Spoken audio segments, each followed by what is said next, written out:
Good morning, good afternoon, good evening, and welcome to the latest issue of the ESG show. If my maths doesn't fail me, I think we're on episode 15 now. And today we're talking about improving workplace culture. And on the topic of improving workplace culture, I want to tell you about a survey carried out by Gallup. US employee engagement needs a rebound in 2023, says Gallup. And they're finding employee engagement in the US saw its first annual decline in a decade. And that graph there shows you the fall in engagement and also an increase in people who feel actively disengaged. The number of people actively disengaged is at the highest level since 2005. I'm not quite sure what happened in 2005, but there you have it. And the engagement elements that declined the most were clarity of expectations, connection to the mission or purpose of a company, opportunities to learn and grow, opportunities to do what employees do best, and feeling cared about at work. Also, both younger workers and women experience a larger decline than the average relative to older workers in the case of younger women and in the case of women relative to men. Gallup said the largest decline in employee engagement was amongst those in remote-ready jobs who are currently working fully on site. This group saw a decline of 5 points in engagement, increase of 7 points in active disengagement. It's worth noting, said Gallup, that exclusively remote employees saw an increase of 4 points in quiet quitting, aka not engaged in their workplace. So those are the findings from Gallup. And on the show today to talk to us about improving workplace culture, we've got three great guests. And first of all, I'd like to introduce Lisa. Hello, Lisa. How are you today? I am great, Michael. Thank you. So excited to be here. Well, welcome. You're very welcome. Delighted to have you. So Lisa believes in the art of possibility and has a passion for improving the world of work. She has a holistic outlook on work. When work is better, our world is better. Well, I don't think I could disagree with that. Lisa has an MSc in Organisation plus Management from Antioch University and holds certificates in mediation, facilitation, interior design, and is a circular economy specialist. Lisa's first book, Work Better, Save the Planet, is a guide for building employee engagement and inclusivity while positively impacting climate change. So Lisa, tell us a little bit about your book. Absolutely, be delighted to. So my book is written with three basic facts in mind to start with. First, just as you shared, employees are disengaged with their work and they have been for decades. So Gallup has been reporting on this for many years and it's barely changed. It's just terrible, abysmal. We spend one life, most of it working, and people are so unhappy. Second, before the pandemic, offices were really inefficient. There was underutilized and empty workspaces 40 to 60% of the time. So spaces were already empty before the pandemic. And finally, we are struggling with climate change, which is what your show is all about. And how we work and the workplace have a direct impact on our environment. So what I did with my book is I took the opportunity that the pandemic gave us with flexible working to solve for these three issues. And I share a framework for leaders to rethink the purpose of the office and intentionally include employees to improve engagement, build community, and transform culture. So the book's filled with pragmatic examples that can be practiced immediately, as well as 7 client case studies that demonstrate how the framework was applied and the resulting benefits. Thank you, Lisa. That sounds very interesting. I see that we're being joined by guests from all over the world. Right now, I'm seeing that Francis Wade, who's been a guest on the show before, is joining us from Jamaica. We've got another previous guest on the show from Poland, and I'm looking now at someone from Manila, New York City, another previous guest on the show, and also pretty sure Bangladesh, and I think I saw some from India as well. So whereabouts in the world are you from at this moment in time, Lisa? I am in the northeast part of the United States in Portland, Maine. So it's on the East Coast, about 2 hours north of Boston and 6 hours east of New York City. Well, thank you very much. Great that we're speaking to the whole world, I think. Anyway, so Lisa is going to be introducing our next guest, which is Brad, who should magically appear on the screen any second. Yay. All right, Brad. Good morning. Hi, Lisa. Hey, Michael. Hi. Good morning. So Brad is a global sustainability consultant, and he guides clients in sustainable and regenerative change, offering expertise in strategy, coaching, leadership, learning design, and engagement.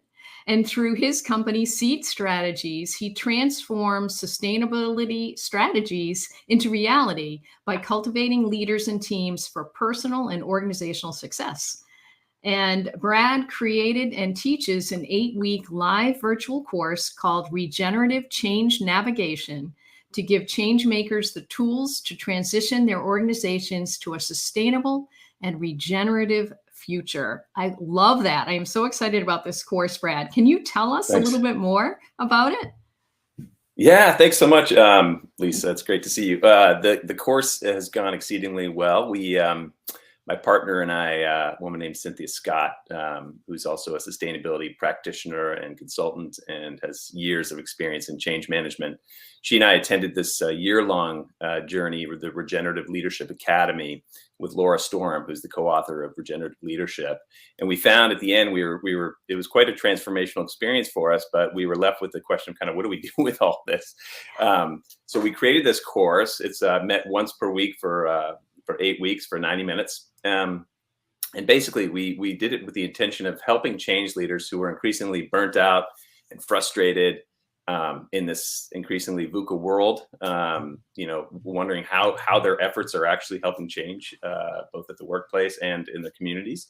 We wanted to help simplify this message of regeneration and sustainability to embody the practice of it more deeply, and also to give them the operational tools to help them and their organizations navigate change. And it was great. We had people from all over the world, business people, ecologists, permaculture experts, HR practitioners, even a couple CEOs showed up.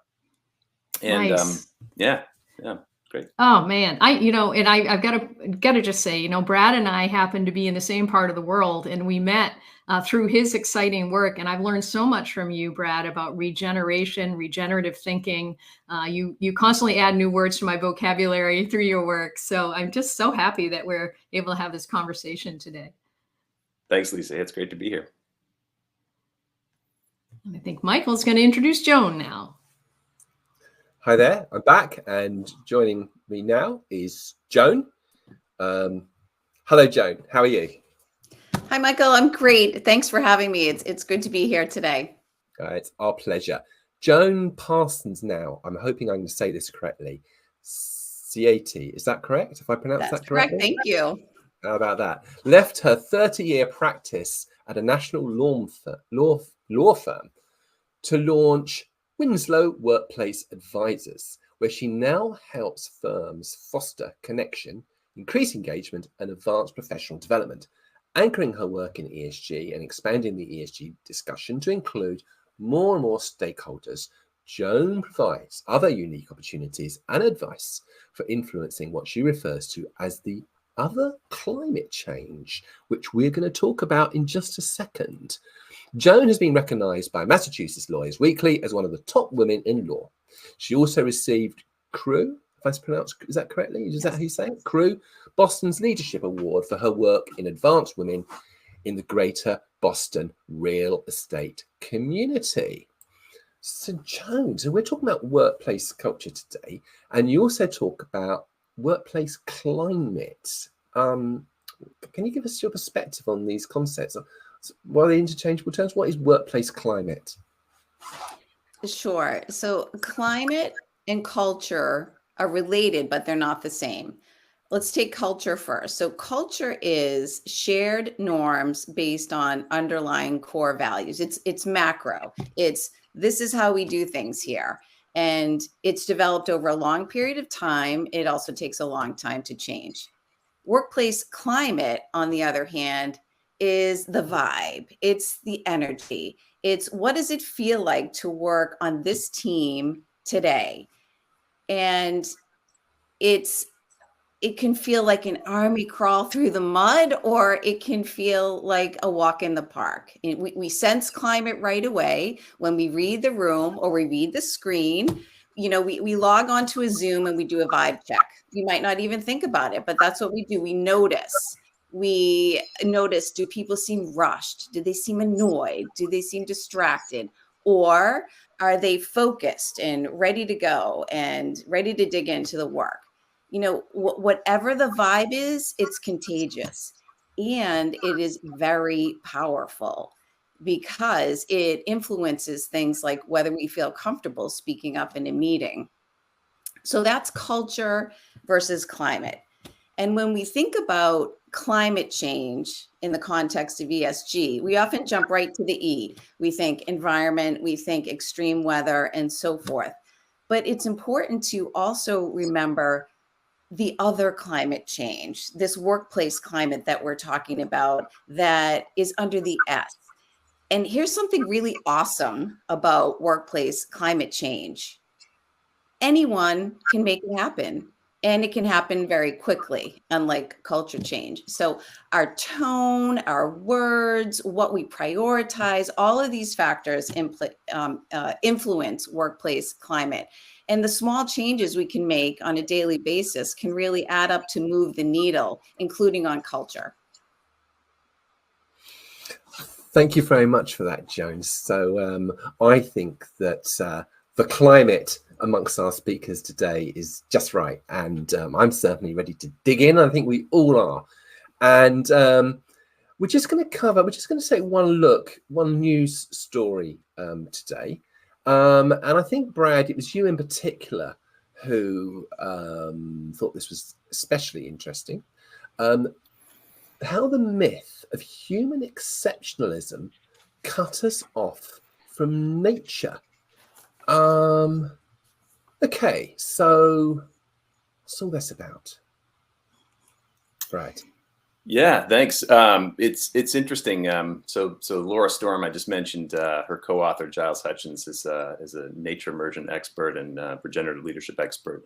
And I like how he put it. He wrote a book called The Illusion of Separation, and said it's a crisis of conscience that's evolved over at least a few hundred years, if not several thousand years, in development that was really actually necessary and helpful to get us to where we are today, but also defined our worldview in many ways that have separated us from not only nature, but actually also with each other and even with ourselves.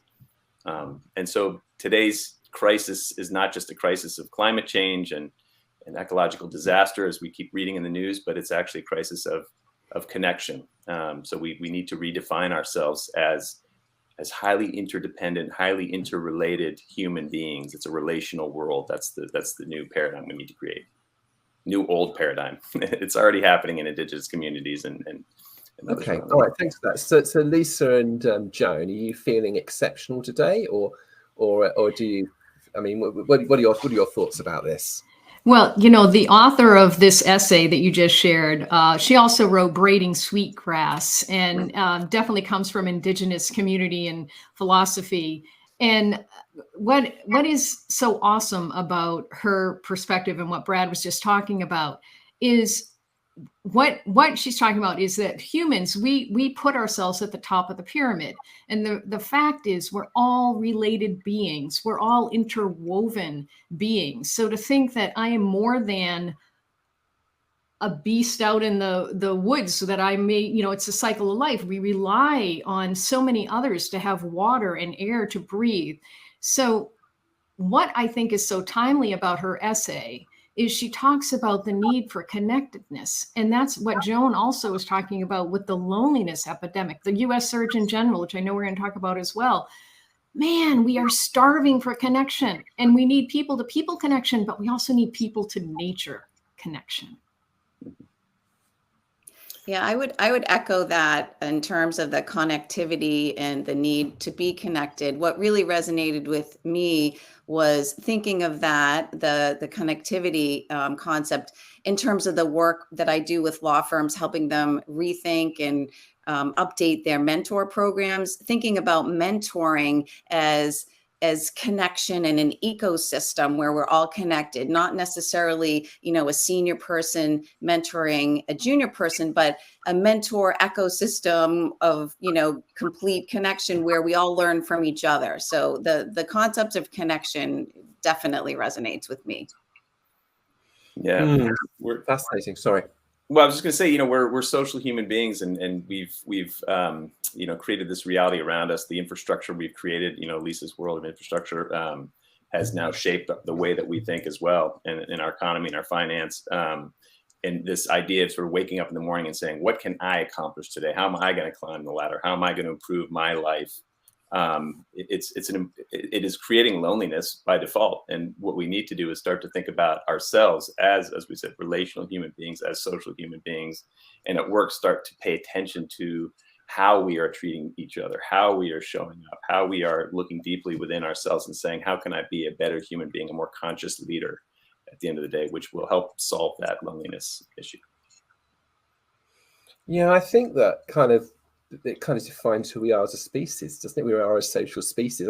Are any of you familiar with the Dunbar number? Have any of you heard? So the Dunbar was a concept introduced by an anthropologist called Robin Dunbar, and he reckons the natural size of a community is 148. 148 is the amount of people we can have meaningful interaction with at any one stage in our life. And he's a great advocate of this idea that we evolved as a social species. We developed language really as a way of cementing relationships with each other.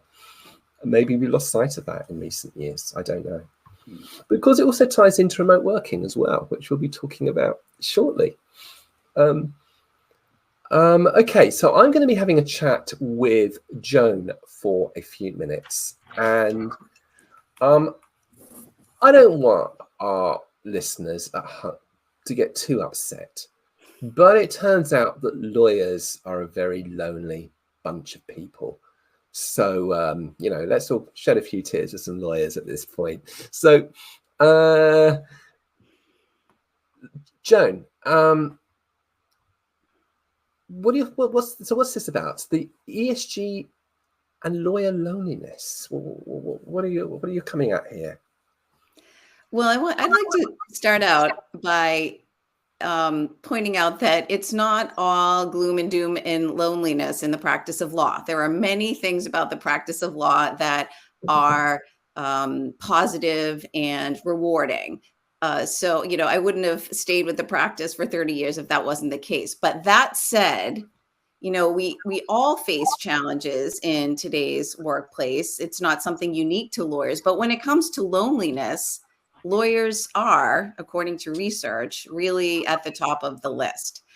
So there's research that backs this up. NORC at the University of Chicago surveyed lawyers in Massachusetts, which is where I practiced, and their 2023 findings state that 77% of Massachusetts lawyers reported burnout from their work, and almost 50% considered leaving or left their legal employers or the legal profession entirely due to burnout or stress in the last 3 years. So, these are big numbers. It's a big problem. That is fascinating. So I've got a lovely typo here in front of me. I've got the question, are lawyers lovely? Well, we know that lawyers are lovely. Yes, I'm sure they're lovely. But should we be? But are they lonely? Well, you've answered that. Should we be feeling sad on their behalf, do you think? No, I think that this goes back to what we can do to improve workplace culture and workplace climate.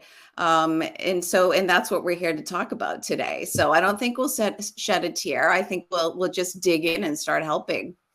Oh, that's good news. Well, that's useful because I've got a box of tissues to hand, but so I don't need to use them.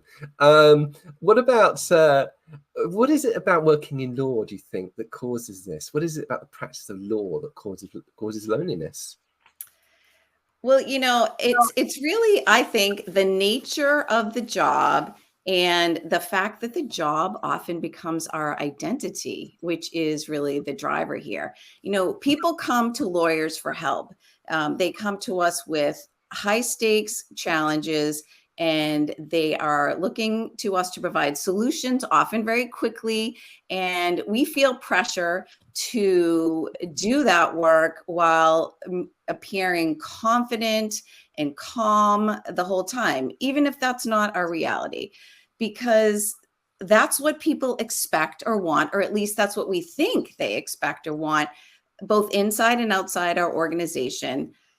We're the fixers. We're supposed to fix the problems. We're not supposed to have problems. So, we care about our reputation, as most people do, and we don't want to be seen or thought of as weak or soft. So if we're struggling personally or professionally, chances are we may not tell anyone.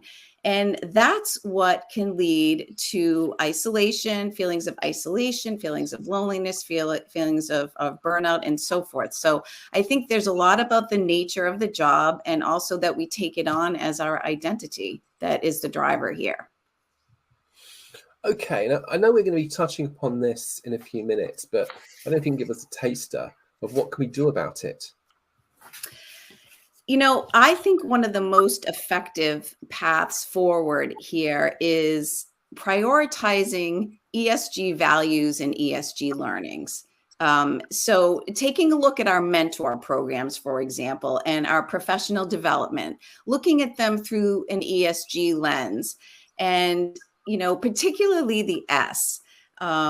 It will help us achieve two important objectives that I see needing to be addressed in a big way in the legal community today. So the first objective is, no surprise, increasing connection.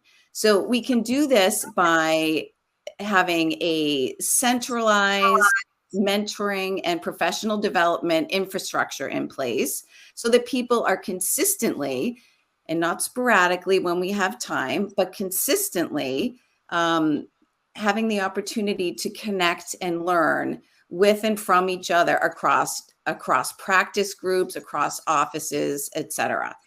So that's number one. The second objective is building skills that will help us be better lawyers. Makes sense, right?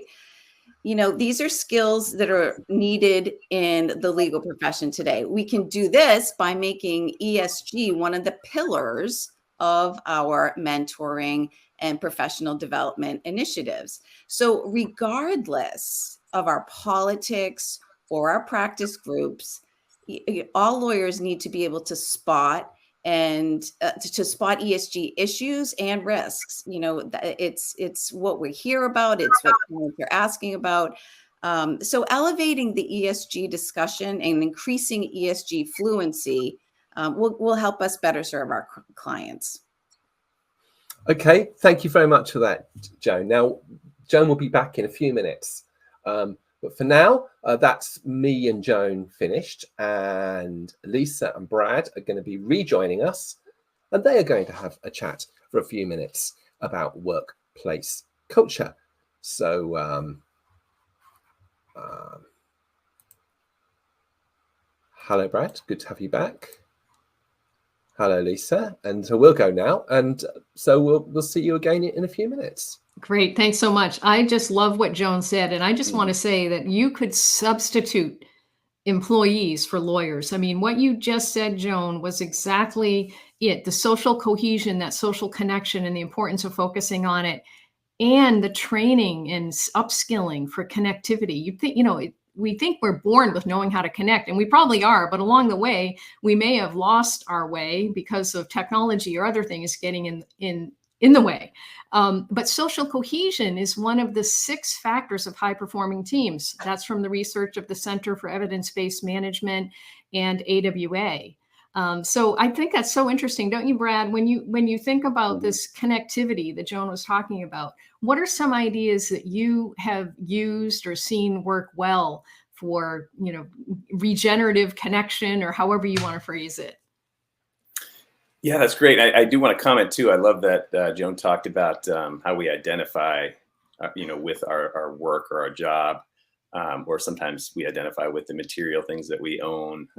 It's gotten out of hand today. It's the crisis of conscience, as we said. And I think if we can learn how to just identify with our humanity to begin with, creates a new kind of connection among ourselves. It becomes less of a me world and more of a we world, including all living beings. And from that point onward, things like ESG can become a powerful tool because the context is there about why we're doing this at the end of the day, as opposed to sometimes the profit and productivity motive, which is also important, but not the only consideration. But I think, it's important, we carry our culture with us, and giving employees ping pong tables and benefits can help. But the reality is, if you think about the ping pong table when that was introduced as an employee engagement tactic, which, failed pretty quickly in the technology world, they realized it wasn't doing its job, I should say. What it was doing was bringing people together, and that is what was important. It wasn't the activity or the ping pong or the, having a game to play. And so giving people the, engagement is more about the inner and the outer. How are we addressing the need for this connectivity, both internally and externally? So companies really should be thinking not just about, again, increased perks, work-life balance as people are working from home more incentives to go green or whatever it might be.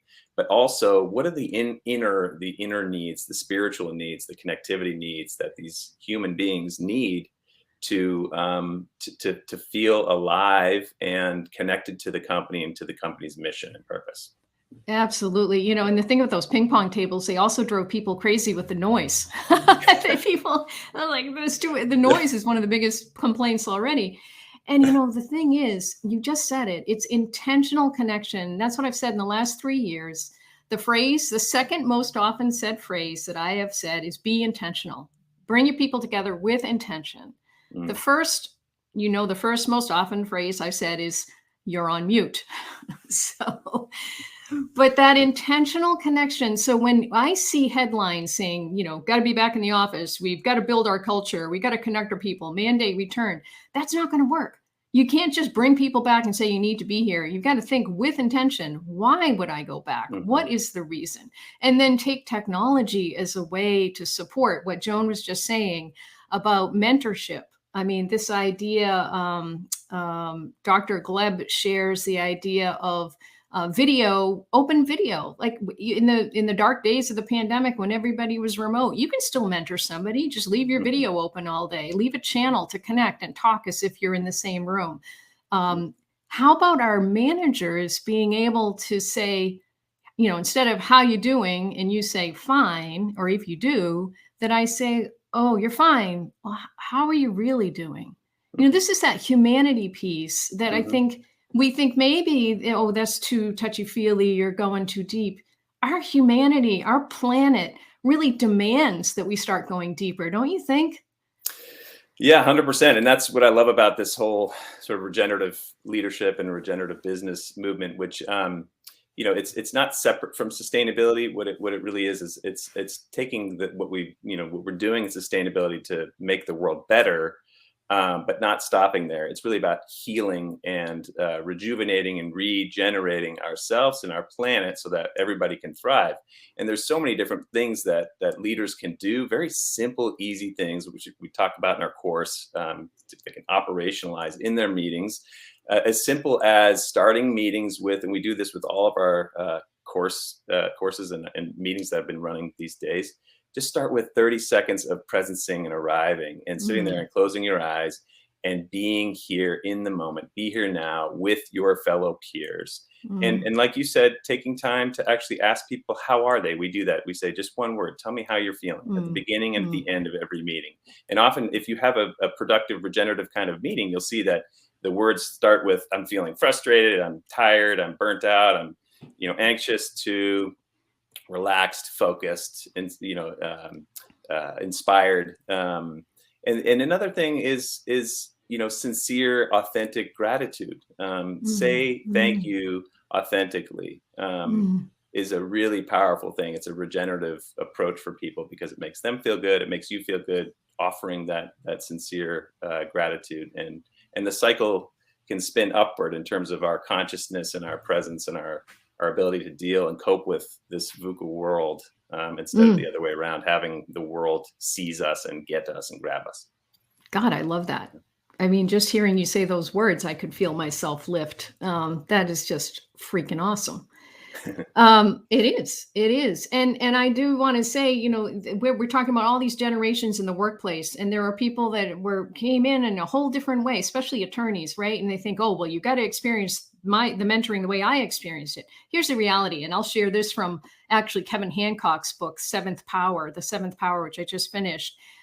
You don't remember the elephants and Barnum and Bailey circus and the whole thing about the elephants? That was that was a big deal back in the day, right? But then they realized, no, today, the way things are, we can't have elephants performing in the circus. And so they ended it. And that's, I think, an opportunity for us to say, what is it that's not serving us well anymore that we need to let go of? And what can we add in that may be different? Or simply let go and not add, right? Because there's too much adding. We just got to let go. There's this addiction to growth. In our economy, our business, our lives have become just unmanageable in that way, because we have this inner need to not only, again, strive independently as an individual and succeed, but also to, have something, continuing to have things to show, to prove for, what was our day worth at the end of the day, as opposed to living in life. And so, this need to slow down and let go is a very regenerative way of being, because it mimics the seasons. If we think about it, for those of you that live in, 4 seasons, summer or spring and summer are just 2 of the 4 seasons. And those are the growth periods in nature. In the fall, nature lets go. It drops its leaves on purpose so that it can retain its energy and go into the roots to sustain itself through the winter and have the energy to grow again in the next spring. So we all need to take time to let go and to winter and slow down. And that happened unintentionally with the pandemic, but was one of the positive results, I think, that came out of it. Beautiful, beautiful. Thanks, Brad. And I know we've got Michael back with us. Hi. Thanks, there, Lisa. I'll be a sincere thank you for that conversation.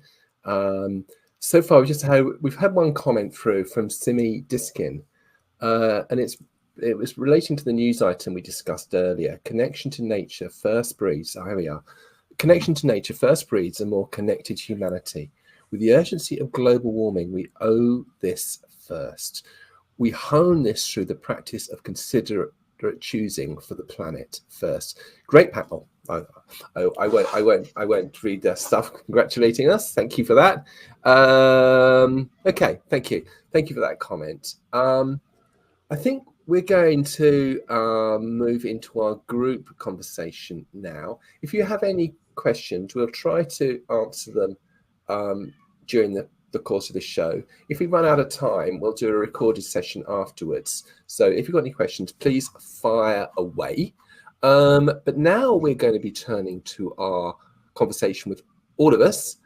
And we're going to start off with a reference to a recent article in the Washington Post. The article says, if you want employees to return to the office, then give them their own office. I didn't quite understand that, but it seems to me it's a good way of starting this discussion about remote working and work culture. Any thoughts about that? I know, Lisa, you and I chatted about it on the phone the other day. Yeah, when I saw this and read through it, I couldn't refrain myself, of course, from commenting, because what this is saying is that, hey, you want everybody back in the office, then everybody wants their own private office, their own place to shut a door. And the fact is, it's true. From the work of Cal Newport, who wrote Deep Work, he writes about distractions. He also wrote Minimal Distraction, or I just got the wrong name. But anyway, we all need places where we can focus. And that's what people found in the pandemic. They could be, those that had those spaces, they could be in their house and maybe shut out the world and be able to focus and do their work. So that's important. But simply saying, oh, come on back, and instead of cubicles, everybody has a private office, just go into your own little private office, shut the door. It's like, why? To what end? To what end? Stay home, save the transportation, the commuting time, make that time better for your own family connections, your personal health, however you choose to use it, and do it, and figure out how to connect in other ways. I just reached out yesterday, and I heard back this morning from a client who for 13 years in a row, his company has been on the Inc. 5000 fastest growing company, incredibly successful company and organization. And I said, hey, how are things going? And he said they had moved into new space in 2016, 2017. He said, our office is now more like a conference center because we have embraced flexible working. They have really high engagement, happy people. They've embraced flexible working, and they use their workspace in a much different way than they did when they first created it. So the opportunity is not say everybody get back together and have your own private space. You're going to be even more lonely. You're even more lonely when you're in your own little cube world. So yeah, I've got a lot to say about that one. Yeah. How you design your space shapes us, right? I mean, it's interesting, to have that and to ask yourself, is productivity and efficiency and, lone wolf kind of working really the objective, or is that the connectivity we talked about and helping get rid of loneliness and social cohesion? If those are your objectives, then design your workspaces around that. Yeah, I agree. And I would add that flexibility is really the key. And, it might, for some people, it might be one thing, and for some people, it might be another. But the key is to try to figure out what does incent us. Is it having some time in an office that's nice and quiet? Is it having most of the time at a collaboration table type of atmosphere? It's a question. It's not a mandate, because we all have different preferences, and we're trying to build connection. We're trying to understand each other and each other's motives. So if we're trying to motivate and incent people to come back to the office in person, then we really need to dig deep into, what are the incentives for different people, and are they feasible to address? And Joan, I'm sorry, Michael, I want to add one thing to that, Joan, because you're spot on. Two other key things.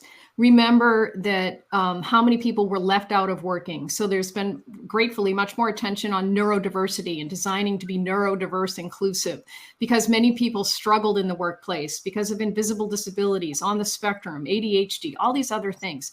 And remember this one, 50% of LGBTQ plus people, even today in 2023, stay closeted at work. The work and Black men, in the study from 538, Black men were half as likely as white men as to want to be in the office. There was so much wrong with the workplace before the pandemic. And so this is our opportunity in the tragedy of the pandemic. It's the opportunity to rethink, what does work in the workplace do and what's it for? Yeah. Thank you, Lisa, for pointing out those statistics. They're staggering. I completely agree with you wholeheartedly about all of this. In fact, I get quite upset when I read comments from politicians and some business leaders wanting everyone to go back to the office. I think remote working has been an incredibly liberating experience for workers throughout the world. I mean, not so long ago, I was working in London. I was editing a magazine. I was spending 2 hours traveling in, 2 hours traveling back. It was 4 hours a day traveling. And it cost a fortune as well. It's a nightmare. Okay, but it's also Yeah, I just want to add too. I think I think remote working has all those benefits, including, as Lisa said, saving on waste of carbon and all that kind of stuff, getting back in time, getting back and forth to work.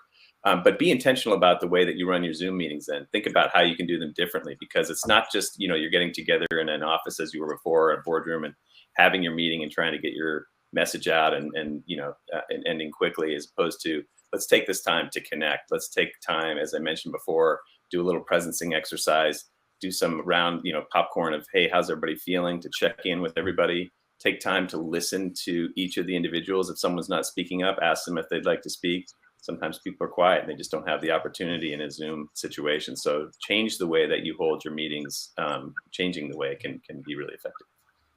Brad, I love those ideas. Thank you. They're easy, they don't take a lot of time. And I think that they really, really go to improving the workplace climate, as we were talking about earlier. People feel that right away. They do. One of the biggest complaints, again, before the pandemic, people did not like meetings. Very few were facilitated well. So the opportunity, and it just stunned me, Brad. I asked this question a couple months ago when I was doing a session. I said, how many in the room know how to create breakout groups in Teams or Zoom? Very, very few knew. Like, if you're pulling people together, you can't just always, just even as Michael has shifted us in and out, take advantage of letting people just talk one-on-one. Give them 10 minutes to just connect about a topic that's related to whatever. The water cooler kind of, Yeah. Well, water cooler. And like, let's lose that language, because frankly, young people coming into the workplace have no idea what a water cooler is. Like, get rid of it. It just doesn't, who cares? I think also that it's remote working. It's if you decided that you don't like the concept, then you're not going to let it work. And I think it's a case of employees need to find ways to make it work. And I think there's a Darwinian effect here, because if you've got two organizations and they've got a very similar product, one has found a way to make remote working work, the other one hasn't. The one that's found a way to make remote working work will have lower overheads. Therefore, it would be an advantage. And ultimately, when you've got two companies with similar products, the one with the lower overheads will win. So I think it would be a Darwinian effect. Now, hybrid working, of course, coming into the office once a week, maybe twice a week, that's fine. Of course, you need a degree of human interaction, but I don't get this why there's this massive backlash against it. Human interaction, though, is so important. I think there's ways to solve that too by, hyper local sort of meetings as well. If you have people that live around you in a community or your next community over, finding ways to get together for meetings, in a 5-minute drive as opposed to an hour and a half into the city in traffic, so that you do have that connection, because there is something energetically about people actually being together that we just can't get through this two-dimensional space of Zoom. And I think I would add, thanks, Brad. I agree with that. And I would add that let's be open to trying new things. There isn't the answer. Okay. I mean, I think one thing we've learned is that there's not a new normal. There's just the next normal. Speaking of Darwin, right? We continue to evolve. This whole scenario, it continues to evolve, and it will. We're not going to just fix it and be done. We have to keep iterating. We have to keep, trying to figure it out. And these are some great ideas to try to be open to. Let's try it. Yeah, Joan, I love that. What do we have to lose? And I think one other thing I'd say is stop reading the headlines. Leaders, just stop reading the headlines and just start listening to your people. Have conversations with your own people. You've got smart people. You hired the best. Listen to what they have to say. They've got excellent ideas on how they can build their engagement and connection with each other. Those headlines want to polarize us. They're looking to divide. We know that. It's not what the world needs right now. We definitely need to be coming together, finding a way forward, keeping an open mind. I love that perspective, Joan. Yeah, just really quick. So too, from a regenerative perspective, one of the guiding principles that Giles Hutchins and Laura Storm write about, they have 7 guiding principles of living systems. And one of them is sensing and responding. And, in this hierarchical world, top down sort of command and control, we often, disregard the individual voice and creativity. It stifles innovation. It's time to start listening to people and allowing for the people, especially in a global or, large national organization, there are people throughout the world and country that can sense and respond. We have the natural innate ability to do this. It's built into our DNA. It's built into every living being, that we can sense the world around us and respond to it. And so the creativity of saying, what does this mean? What can we come up with ideas for this situation here that may not be able to be replicated like a McDonald's fashion across the organization, but will be very, very effective here in this local situation and context. Start paying attention to that stuff. It's the world of agile, really. Okay, there's another point I think as well, because we're aging. The world is getting older, or the developed world is getting older, which means there's going to be ever increasing labor shortages over the next few decades. Really is a problem that's going to be with us for my lifetime and probably the lifetime of my children because of demographics. So Lisa, is it can help acquiring staff, can't it, remote working?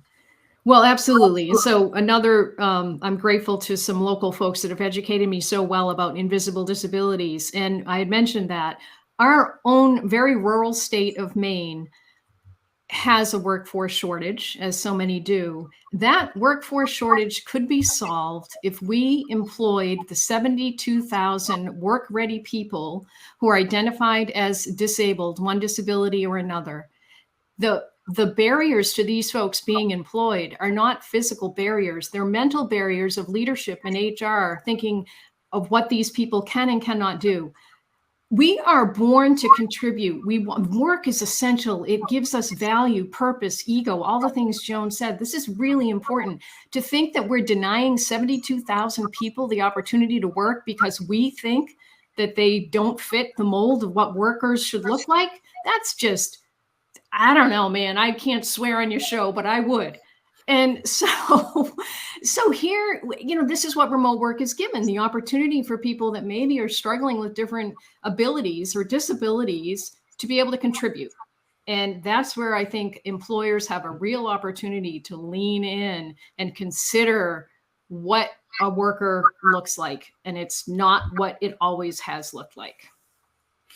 Okay, so Ellen Williams, who's been a guest on the show before, said, listen to your people instead of reading the headlines. That's great advice. So there you go, just to reiterate what your advice earlier. And Simi Diskin said, thank you. My question would be one pertaining to restructuring humanity's conditional toxic mentality. How do we decondition a set of self-serving mentality and recondition a new mentality for considerably choosing for others? And then talks about COVID. The effect of COVID. Any thoughts about that?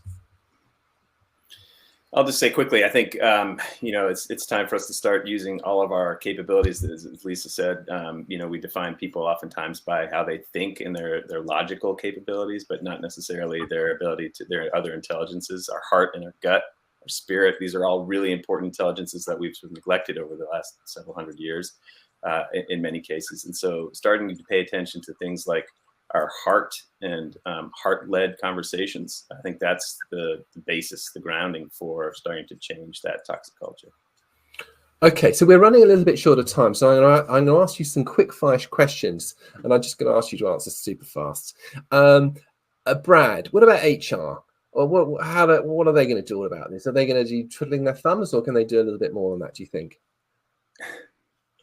I think HR, has its pulse on the people and the culture.